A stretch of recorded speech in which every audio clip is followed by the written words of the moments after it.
আসসালামু আলাইকুম। আজকে আমরা আলোচনা করব রাইট ফর্ম অফ ভার্ব নিয়ে। প্রথমেই আমরা বুঝে নিব যে রাইট ফর্ম অফ ভার্ব বলতে আসলে কী বোঝায়। বাক্যের অর্থ ব্যাকরণ অনুযায়ী বাক্যের মধ্যে ক্রিয়ার সঠিক রূপ ব্যবহার করাই হলো right form of verbs. Right form of ভার্বসের বাংলা হচ্ছে ক্রিয়ার সঠিক রূপ।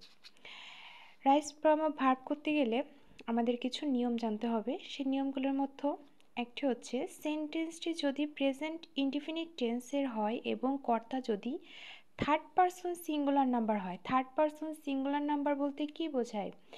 আমি, আমরা এবং তুমি, তোমরা ব্যতীত অন্য যে শব্দগুলো আছে যেমন হি, শি, দে বা কারোর নাম, বস্তু ইত্যাদি, এগুলো হলে তবে ভার্বটি প্রেজেন্ট ফর্মের সাথে এস বা ইয়েস যুক্ত করতে হয়। তাহলে একটা উদাহরণ দেখি, হি অলওয়েজ কাম লেট। এখানে কি হবে? কাম হবে নাকি কামস হবে? অবশ্যই কামস হবে, কারণ এখানে হি হলো থার্ড পারসন সিঙ্গুলার নাম্বার।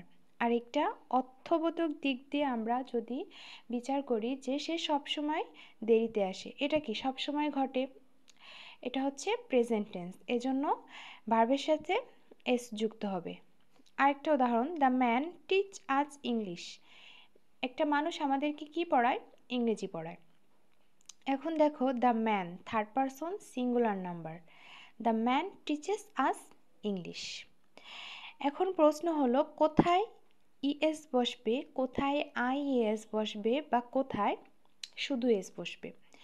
সেটা দেখো, ভার্বের শেষে ওয়াই থাকলে এবং ওয়াই এর পূর্বে কনসোনান্ট থাকলে ওয়াই এর পরিবর্তে আইইএস বসে।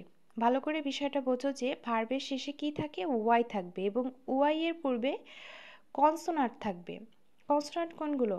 পাঁচটি ভয়েল এ, ই, আই ও ইউ ব্যতীত বাকি যে ইংরেজি অ্যালফাবেট আছে ওইগুলোই হচ্ছে কনসোনান্ট। সেই কনসোনান্ট থাকলে হচ্ছে ওয়াই এর পরিবর্তে আইএস বসবে। He always carries an umbrella with him. এখানে ব্র্যাকেটের ভিতর দেয়া থাকবে ক্যারি। ক্যারি কি হবে? ক্যারি হবে না। ওয়াই এর জায়গায় কি বসবে? আইইএস। কেন বসবে? কারণ আর হলো কনসোনান্ট এবং সাথে ওয়াই আছে।